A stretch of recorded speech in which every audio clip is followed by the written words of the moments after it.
Bonjour à toutes et à tous, on saura tout, fait étape dans la région de Liège cette semaine. On continue notre tour de Belgique, un peu plus proche de chez vous et c'est jusqu'en mars 2023. Une fois par mois, vous le savez, on va poser nos valises pendant une semaine dans votre province, votre région ou votre ville. Ce tour de Belgique va nous permettre de vous rassembler tout simplement autour de la table. Entrepreneurs, chefs d'entreprise, restaurateurs, artistes, ingénieurs, jeunes et moins jeunes d'ailleurs. Nous vous recevons sur ce plateau pour échanger sur votre vision d'une Belgique plus forte, plus compétitive, plus ambitieuse aussi. Alors quelles sont les forces et les faiblesses de la région liégeoise? Qui sont ces pépites qui font vibrer cette belle région? Focus aujourd'hui sur les transformations de notre époque. Elles sont notamment écologiques et digitales. Guillaume Pétat est avec nous sur ce plateau, CEO de Localizy, produit web. On parle de tout ça dans un instant avec vous. J'ai du monde autour de moi. On a réussi à avoir une femme en plus de moi sur ce plateau, on est trop contents. Cécile Van de Weert, merci d'être avec nous. Vous êtes coordinatrice du Green Office. Vous allez nous expliquer en quoi ça consiste. Philippe Bougard, directeur marketing de Levita Magic. Merci d'être là avec nous. Pierre-Yves Pirlot, cofondateur de Econova. On va savoir de quoi ça consiste, en quoi ça consiste. Michel Paquet, oui. comme est faite. Oui. Gérant de la ferme à l'Arbre de Liège, élu meilleur magasin bio d'Europe. Excellent, on est fiers. Stéphane Massinon, CEO de Energy Saving Consulting. Il y a du monde autour de la table aujourd'hui, merci d'être tous là. On va vous informer, mais avant de vous donner à tous la parole sur ce plateau, on va sur le terrain. Au cœur de la cité ardente, on rejoint Jeff Poccini, notre liégeois de l'équipe. Aujourd'hui, nous nous intéressons à l'écologie. Mais concrètement, le liégeois peut-il s'investir dans le durable? Le micro est à vous. Je trouve que, en tout cas, tout ce qui est niveau déchets, c'est bien organisé. Je travaille dans 3-4 réciparcs et partout où on est dans la région liégeoise, il y a à notre disponibilité plusieurs infrastructures. Pour moi, c'est plus facile d'acheter local à Liège parce qu'il y a de plus en plus de magasins bio, etc. Après, c'est plus compliqué parce que tout augmente, vraiment tout augmente. Et donc du coup, on incite les gens à acheter plus local, plus bio et tout ça. Mais si tout augmente, on ne saurait rien faire. Moi, j'essaie d'acheter de temps en temps bio.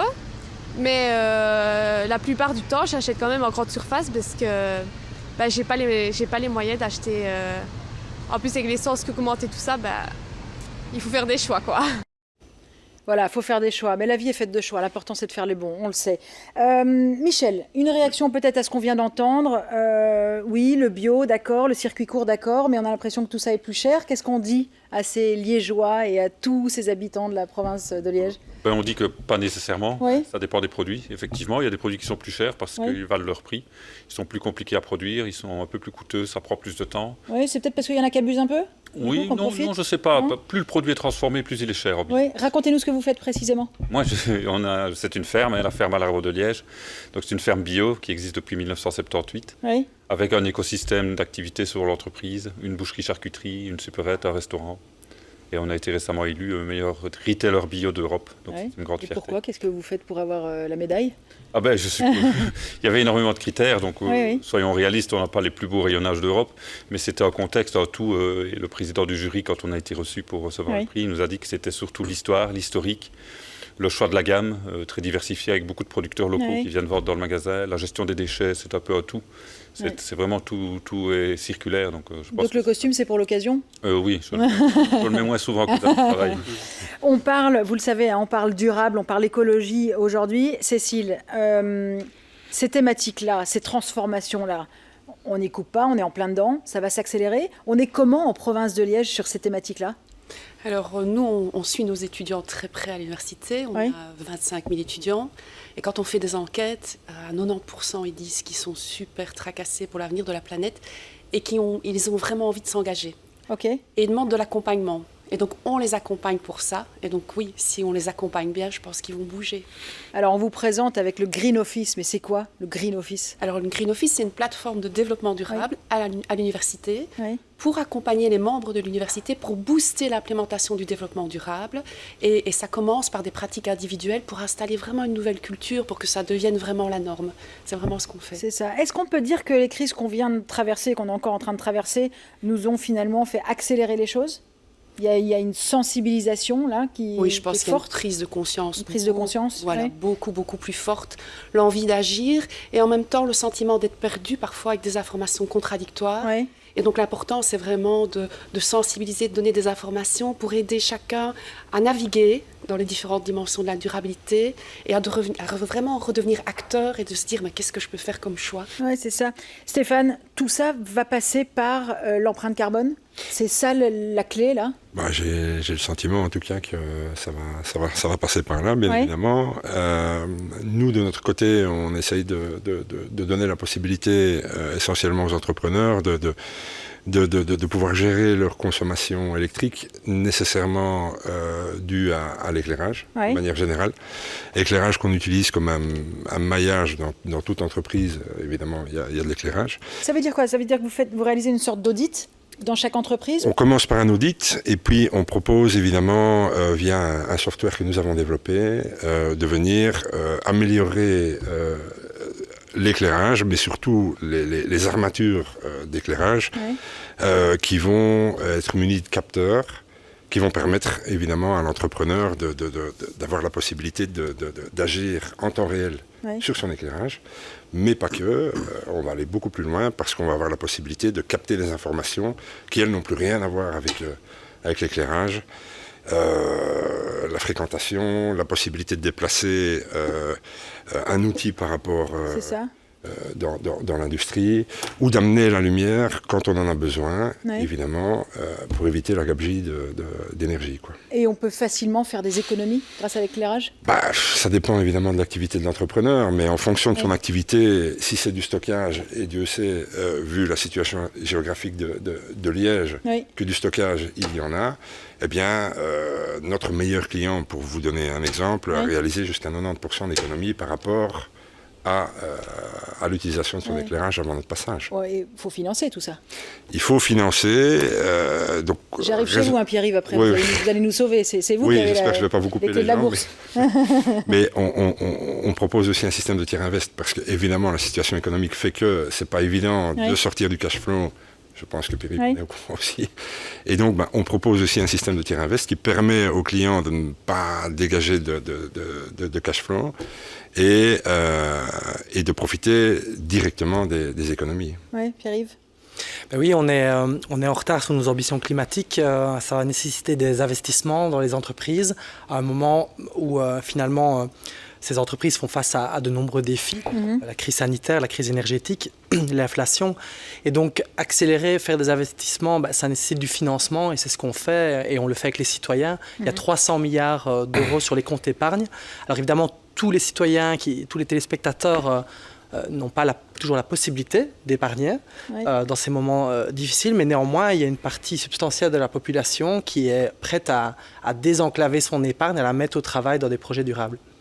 Et donnez-nous un exemple, peut-être très concret, d'un projet sur lequel vous travaillez. Alors, on travaille dans 3 catégories de projets. Ça peut être l'énergie renouvelable, ça pourrait être du relighting, ça peut être des panneaux solaires sur des grandes usines comme Volvo à Gand. C'est ça. Qui je suis si je viens vous voir? Je suis quel type d'entreprise? Alors, la plupart du temps, nos clients, notamment dans l'énergie, ce sont des tiers investisseurs. Donc, ce sont des spécialistes de l'investissement en économie d'énergie qui le font pour le compte d'industriels.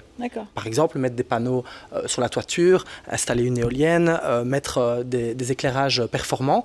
Mais nous finançons également des promoteurs immobiliers à haute qualité énergétique, donc qui mettent sur le marché des unités qui sont très performantes en matière d'énergie.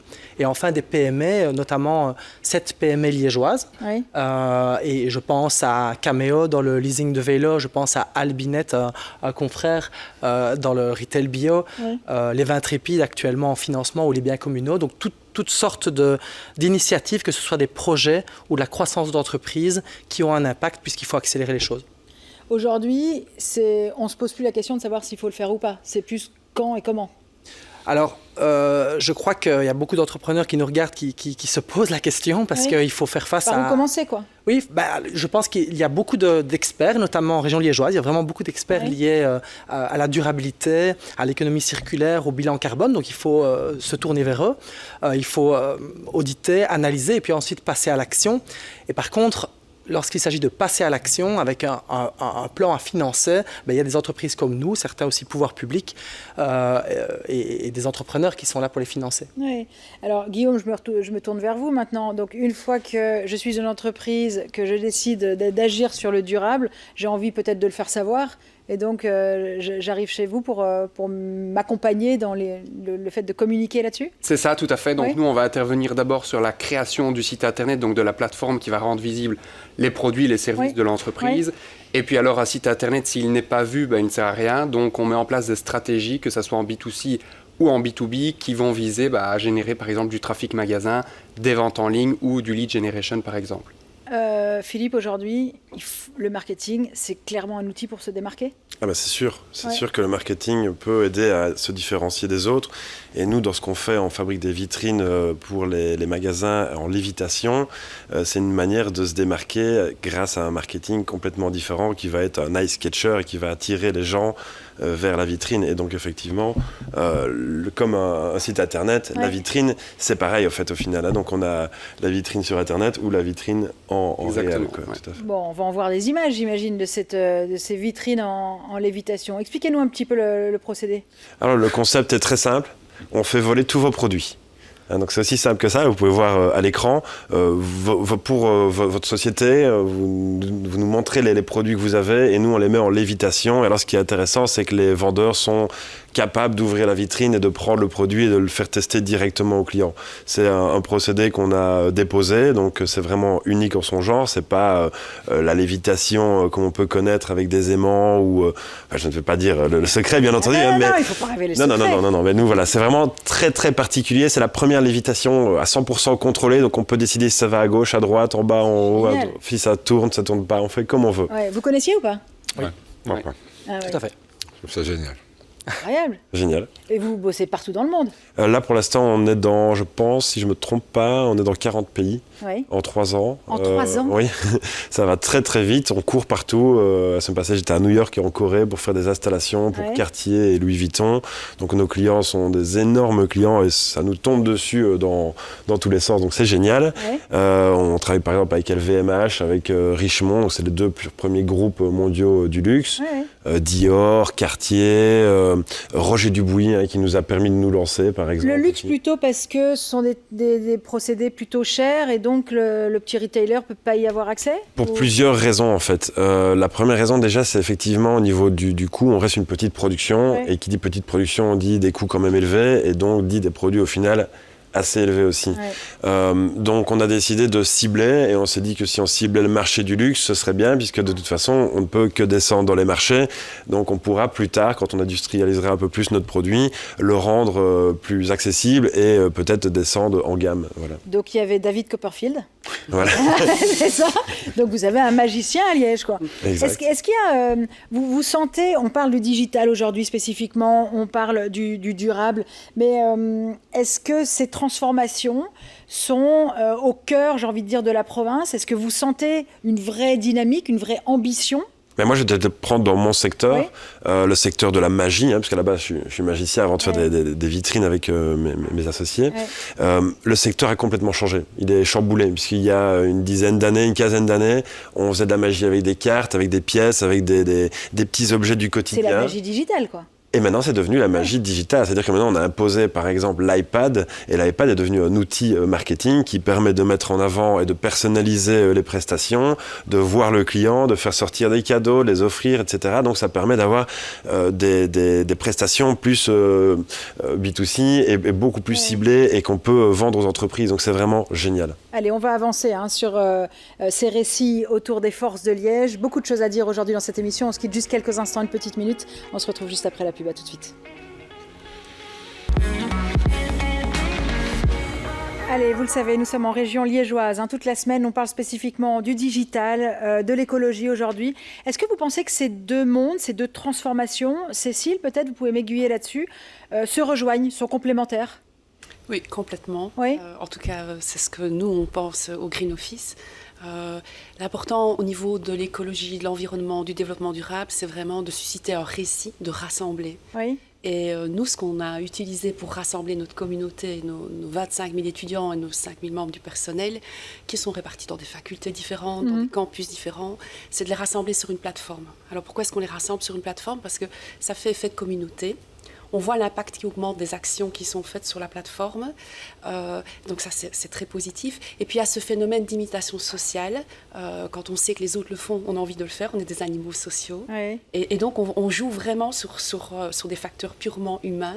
L'envie de faire quelque chose ensemble. Les grandes choses se sont faites toujours en grande communauté. Oui. Et donc on joue sur ça et donc on a une plateforme numérique. C'est intéressant. De quelle manière vous avez de votre côté, peut-être Pierre-Yves ou Michel, adapté, et de quelle manière vous avez fait entrer le digital dans vos vies? Eh bien, nous, on est une plateforme digitale, donc on est un site sur lequel les citoyens peuvent se rendre. Depuis combien de temps? Depuis 2016, créé à Liège. Donc c'est un site sur lequel les citoyens peuvent prêter de l'argent à des projets durables qu'on a sélectionnés. On a motivé 11 000 membres. Je pense qu'on est à peu près à 700 Liégeois. J'ai vérifié pour l'émission. Mais on a 11 000 membres en Belgique et aux Pays-Bas, en Flandre, en Wallonie. Et donc c'est une plateforme digitale au travers de laquelle on investit sous forme de prêts. Et on investit dans des projets qui ont un impact. Donc là, on est vraiment sur la thématique du digital et de la transformation. Et par ailleurs, c'est aussi un outil de communication pour faire savoir, comme on le disait. Et donc, on a eu la chance d'être certifié Bicorp récemment. Et bien, faire savoir, ça se fait via une plateforme tierce qui est celle de Bicorp. Et on est également, on travaille à notre neutralité carbone et on utilise alors Tapio pour montrer au cours du temps l'évolution de notre empreinte. Donc tout ça est 2030, digital. Objectif de l'ONU. On est neutre, en tout cas on fait une compensation volontaire actuellement. Michel ? Mais nous, le digital nous atteint peut-être un petit peu moins. On est plus terre à terre, on fait du B2C. Donc c'est pour ça que vous avez rencontré Guillaume aujourd'hui. On fait des mariages dans cette émission. Merci. On va voir, mais c'est vrai qu'on est quand même impacté. On est un peu sur les réseaux sociaux, c'est important. On n'est pas exclu du digital, mais effectivement. Mais j'aime bien vous entendre dire un peu, et c'est des discours que vous devez entendre souvent, j'imagine. En fait, je les entends très souvent. Avant le Covid, je les entendais quasi tous les jours. Le Covid a quand même accéléré le processus et beaucoup d'entrepreneurs se sont dit en fait, pendant 3 mois, les gens ont été scotchés à leur smartphone, donc maintenant je dois y être, je dois avoir un site, je dois être visible sur les réseaux, je dois faire des vidéos, etc. Cette crise vous a aidé, vous, clairement? Alors au début, pas du tout, puisque pendant 3 mois, ça a été stand-by complet. Mais par contre, après, oui, on a eu une demande pour des sites e-commerce à n'en plus finir, et c'est la raison pour laquelle on a repris ProduWeb à Liège, dont on a fait l'acquisition, donc spécialiste en développement informatique depuis 2003. Et donc, l'idée était de pouvoir coupler nos compétences de marketing avec des sites e-commerce, avec des technologies comme Magento. Qu'est-ce qui va faire que tout ça va s'accélérer? Qu'est-ce qui va faire que la prise de conscience, elle nous a bien secoué là, on a tous compris qu'il fallait rattraper le train ou monter dans le TGV qui était déjà en route. Qu'est-ce qui va faire que tout ça va encore s'accélérer? Vous avez une idée du visage du digital demain? Ben oui, fatalement, on parle beaucoup de tout ce qui est métavers, etc. Tout ça est toujours un petit peu à ses balbutiements, c'est pas encore super concret. Et fatalement, ce qui aujourd'hui se dessine, c'est que les sociétés veulent vraiment investir pour de la rentabilité, là où avant elles investissaient pour de la visibilité. Et donc, c'est-à-dire on a donc des tableaux de bord qui sont mis en place et qui aident les entrepreneurs à savoir, ok, j'investis X euros, qu'est-ce que ça me rapporte?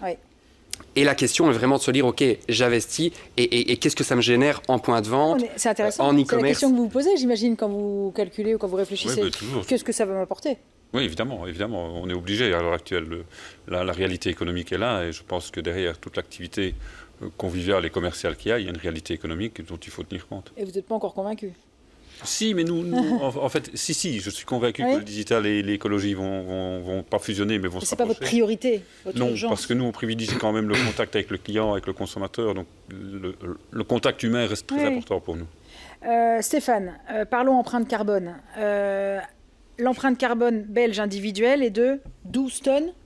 Expliquez-nous un petit peu comment on sensibilise nos téléspectateurs, qu'est-ce qu'on leur dit? Juste avant, je vais rebondir sur un mot que j'ai entendu qui est important, c'est tableau de bord. Tableau de bord, aujourd'hui tout le monde a besoin de son tableau de bord. Et ce qui a rendu la possibilité de véritablement quantifier nos actions, c'est Internet. Et tout passe par Internet, évidemment, ça c'est pas un scoop, tout le monde le sait. Mais avoir la possibilité d'avoir un retour sur investissement ou sur un mode de fonctionnement passe par un tableau de bord. On le voit tous les jours dans nos véhicules, si on en a encore. Mais c'est véritablement ce que nous, on propose aussi, un peu comme tout le monde, je veux dire, il n'y a pas de recette, on n'a pas inventé grand-chose, si ce n'est qu'on donne la possibilité, et aux villes aussi maintenant, et là je voudrais qu'on arrive peut-être sur ce sujet, des villes qui, elles, sont aussi concernées, et où on ne nous entend pas toujours nécessairement pour amener des technologies qui vont permettre de réduire l'empreinte carbone. Et là, on arrive sur... Comme quoi, par exemple? Sur quoi il faudrait travailler aujourd'hui? Évidemment, je vais un peu prêcher pour ma chapelle, mais on propose, parce que là, le luminaire, évidemment, on en a besoin de la lumière. Nos luminaires proposent évidemment de distribuer du Wi-Fi, puisqu'on parle d'Internet qui est important. Donc voilà.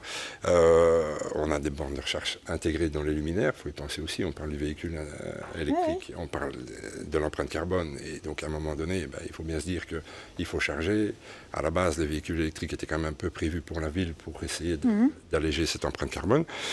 On peut prendre la température, la qualité de l'air, c'est quelque chose qui est important aussi. Et tout ça passe évidemment par les luminaires qu'il faut rénover, et c'est évidemment encore un investissement important, mais qui vont permettre aux villes d'alléger aussi leur empreinte carbone. Vous avez l'impression qu'on n'est pas encore dans le TGV, là, sur ces sujets-là? Le TGV, je ne sais pas. C'est encore trop lent? Les changements sont encore trop lents? C'est lent. Maintenant, je comprends le politique. Il y a évidemment énormément de problèmes à régler, surtout maintenant. Mais je pense que oui, il y a moyen d'accélérer les choses si véritablement on veut que... Je reviens chez vous, Cécile, sur ce sujet-là. Vous pensez que c'est par les jeunes que le changement va arriver? Clairement. Je pense qu'ils sont force de changement. Ils ont envie de changement. Et je pense que c'est vraiment important de bien les éclairer sur ce qu'on peut faire. Déjà à titre individuel, et je pense que le politique et forcément les entreprises vont suivre. Et je pense que, voilà, nous déjà, on les éclaire sur deux choses. On leur dit, il y a d'une part l'efficacité énergétique. Dans tout ce qu'on fait, on peut se dire, on peut finalement avoir la même chose en économisant de l'énergie. Et d'autre part, la sobriété énergétique.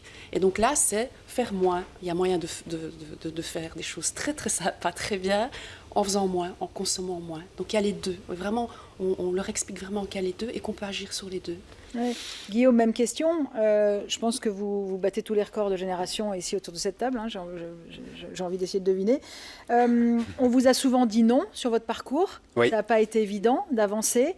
Je rejoins la question que j'ai posée. Je repose la question que j'ai posée à Cécile. C'est, vous pensez que c'est la jeune génération qui va faire qu'on accélère le changement face au digital, à l'énergie et autres? Oui, mais je pense qu'elle doit être mieux accompagnée et mieux aiguillée. Moi, quand je me suis lancé à 18 ans, j'ai été toqué à la porte de plateformes d'investissement qui m'ont tous dit non sans avoir un plan B. C'est-à-dire que c'était non, retourne à l'école et débrouille-toi finalement. Comment aujourd'hui vous analysez ces noms?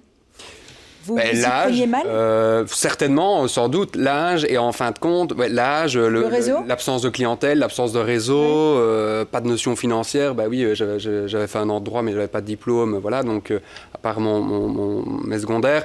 Donc il y a plein de raisons qui font que, mais c'est sûr que aujourd'hui, il a fallu se battre et être mieux épaulé permet, je pense, d'adopter des changements plus radicaux et plus rapides aussi.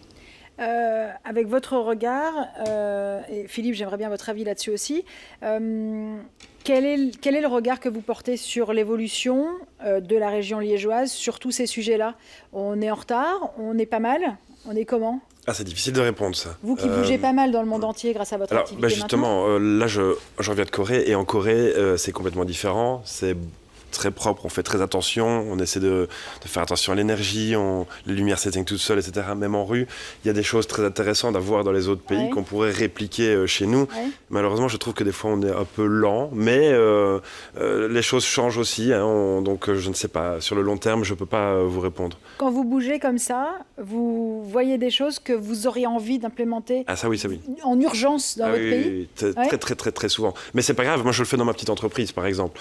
Nous, on essaie, c'est une petite boîte, il y a 2-3 ans, quand on a lancé la boîte, moi j'ai eu une petite déprime en me disant on va produire des machines, donc des produits qui viennent de terre, c'est de l'aluminium, c'est des aimants, du tungstène, etc. Il y a des parties mécaniques, il y a des parties électroniques, donc tout ça c'est des matériaux qui viennent de la terre. Et moi, ça m'a personnellement un petit peu impacté en me disant on va en produire combien des machines? Combien on va en mettre dans le monde? Des milliers? Alors ça risque d'impacter. Donc on essaie de nous-mêmes travailler sur un circuit court avec des matériaux qu'on essaie de remonter un petit peu pour voir un petit peu d'où ils viennent, comment ils ont été. C'est très compliqué. C'est plus cher et c'est compliqué. C'est plus cher et c'est très compliqué. Vous voulez remonter pour savoir d'où vient l'aluminium, par exemple, mais ça va être très compliqué. Vous allez demander à votre fournisseur va vous dire ça vient d'Inde. Oui, mais d'où d'Inde? Et comment il a été extrait du sol. Donc tout ça, c'est plein de petites questions qui sont très complexes. Maintenant, on peut tous faire des efforts. Par exemple, on fait des vitrines. Pourquoi pas un jour rendre ces vitrines solaires? Donc c'est-à-dire qu'on aurait des bandeaux solaires au sol qui prennent l'énergie solaire pour remettre dans la vitrine. Donc on aurait des vitrines autonomes. Ça, c'est aussi un des projets qu'on a qui serait de ne pas consommer d'électricité du tout dans les vitrines. Et sur la question que je posais tout à l'heure, et à Guillaume notamment, sur à quel moment se rejoignent, et est-ce que de plus en plus, ce monde de l'écologie rejoint le monde du digital pour être plus performant? Une question beaucoup plus vaste. Pour moi, en tout cas, ça me semble une question très compliquée à répondre, mais je pense que nous, en tout cas, on essaie de le faire. On essaie de le faire, oui. Ouais. Pareil, Guillaume, ça se rejoignent ces deux mondes? Je dirais qu'ils se rejoignent au niveau communication. Quand une société investit dans le verre, elle a envie de le faire savoir parce que ça devient en fait une arme marketing. Donc ça, je pense que oui. Financièrement parlant, quand elle investit dans du verre, elle a aussi peut-être envie d'avoir un logiciel, par exemple, à terme qui va lui permettre d'être plus rentable parce que comme il y a un investissement, nous, on le remarque beaucoup, ça, des sociétés qui investissent dans le verre notamment et qui nous disent, en fait, quitte à investir dans des nouveautés, on investirait dans des logiciels qui vont nous permettre de gagner du temps. Donc, sur l'idée, ça se rejoint un petit peu d'aller chercher de la rentabilité au travers de plateformes internes. Et ça, petite parenthèse là-dessus, chez nous, je le remarque beaucoup depuis toujours le Covid, c'est que les sociétés investissent beaucoup pour des process internes d'automatisation, que ce soit dans des plateformes, des logiciels sur mesure, des ERP, etc. Et ça, c'est très bien, puisque avant Covid, on était à la bourre complet. Oui, complet. On va parler des perspectives d'avenir aussi. Pierre-Yves, je vais revenir chez vous. On va se tourner vers l'avenir dans quelques instants, juste après une petite page de pub. Vous restez avec nous. À tout de suite. Allez, on parle de l'avenir aussi. On est tourné vers l'avenir dans cette semaine des forces de la région liégeoise. Je sais que je vais vous faire un peu de mal, mais je vais vous demander un peu les faiblesses. Allez, il y a peut-être quand même des faiblesses, Guillaume. C'est quoi la faiblesse de cette région liégeoise au sujet du digital, de l'écologique? Je dirais parfois que les mentalités restent un petit peu dans l'ancien temps. Fatalement, la communication...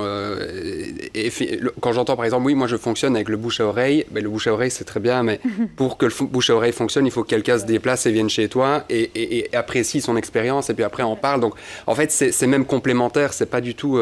ça ne se remplace pas. Donc je dirais que parfois il y a des mentalités qui restent un petit peu dans des méthodes ou dans des procédés un petit peu ancestraux. Oui, sinon il y a le pigeon voyageur aussi qui marche bien. Ça marche encore pas mal. Cécile, c'est quoi la faiblesse de la région liégeoise sur ces sujets-là?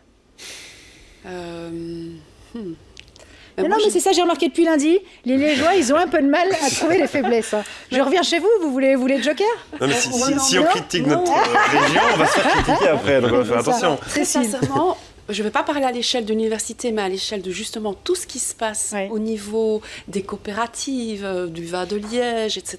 Je trouve au contraire qu'il y a un foisonnement incroyable au niveau du territoire liégeois. Le Liégeois n'a pas de défaut, c'est bien connu. Philippe? Alors, les choses bougent lentement. Oui, on est très accompagnés grâce à la WEX, grâce à d'autres fonds d'investissement qui nous aident aussi, etc. Donc on se sent bien accompagné, bien encadré. Maintenant, c'est vrai que politiquement parlant, je trouve que les choses sont un peu plus lentes que dans d'autres villes, par exemple. Mais c'est juste ça. C'est bizarre. Je rejoins Philippe sur le constat politique, peut-être force d'exemple, efficacité, ce sont des éléments qui me tiennent à cœur. Je crois aussi qu'on est une région fondamentalement avec un passé fort industriel et qu'on a tous ces foisonnements de coopératives ou entrepreneuriales qui naissent, mais il y a un peu un gap en termes de taille entre ce passé industriel. On vient de loin, c'est ça que vous voulez dire? Oui, et puis je crois qu'il faut vraiment actuellement que les entrepreneurs et tous ceux qui peuvent amener ce dynamisme prennent une échelle, montent d'un cran dans l'échelle pour emporter toute la région dans la bonne direction.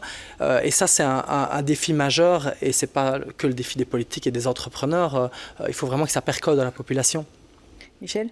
Oui, moi je ne sais pas si c'est typique de la région liégeoise, mais je pense qu'il y a un manque de mise en réseau et pas nécessairement réseau informatique, mais réseau sur le terrain. Okay. Moi, je vois qu'il y a toute une série de petits producteurs près de chez nous. Le problème, par exemple, c'est la logistique pour amener leurs marchandises dans le magasin.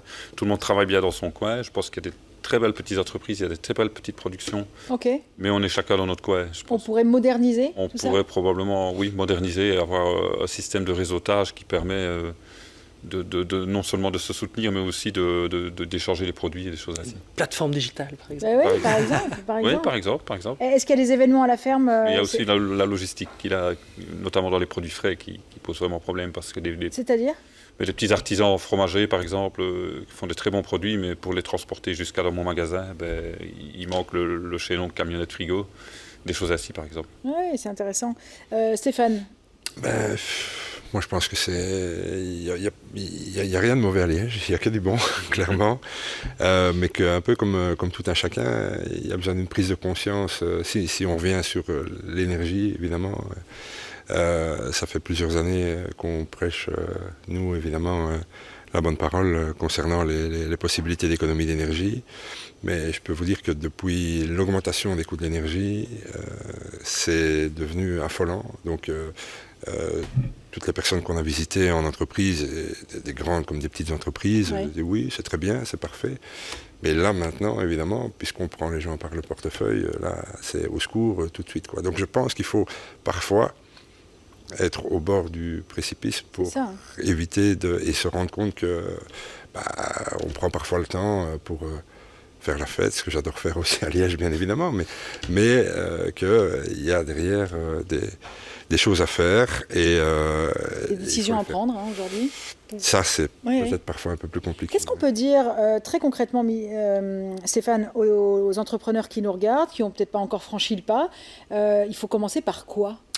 Il faut commencer par faire le tour. Donc l'audit, on analyse la situation. Oui, on commence par l'audit, évidemment, nous contacter, et puis on fait un audit, et puis on voit véritablement où il y a des pertes d'énergie, parce qu'il y en a énormément dans les entreprises. Et les pertes d'énergie les plus classiques, c'est quoi? La plus visible, en tout cas, c'est évidemment l'éclairage, mais après ça, la digitalisation de l'éclairage et la possibilité d'utiliser l'éclairage comme un véritable outil pour, par exemple, réduire les consommations dues au chauffage, c'est aussi possible puisqu'on détecte les personnes qui sont présentes dans certaines pièces et qui peuvent activer ou désactiver, par exemple, du chauffage. Donc ça peut être important. Il faut savoir qu'à Liège, on en parlait tout à l'heure, il y a des bâtiments qui ont été rénovés de manière extraordinaire, c'est superbe. Vous en parliez avant l'émission, parce que ça, j'ai pas entendu. Oui, bien sûr. Oui, mais c'est pas sympa, ça. Dites-nous tout. Et on a aussi en entreprise, puisque c'est un domaine quand même que je connais un peu plus, énormément d'entreprises qui, elles, sont concentrées sur la productivité, mais qui ne se sont pas rendus compte jusqu'aujourd'hui qu'il y avait possibilité de réaliser des économies. C'est peut-être le cas de Michel. Michel, je vois que vous l'écoutez attentivement en train de vous dire, attendez-moi, est-ce que je suis un bon élève ou pas? Non, mais on est en train aussi de faire un audit énergétique. Oui, c'est clair. Je pense que tout le monde doit y passer, puisque même si on essaie de faire depuis toujours attention à la dépense énergétique, il y a toujours moyen de s'améliorer. Et je pense qu'il y a toujours des points faibles qu'on peut aller chercher. Bien sûr. Pierre-Yves, on est d'accord que aujourd'hui, votre boulot, il est peut-être un peu facilité. C'est un concours de circonstances, mais finalement, la crise, à vous, elle vous aura peut-être un peu servi parce que cette prise de conscience, elle est là et vous la percevez tous les jours ou pas?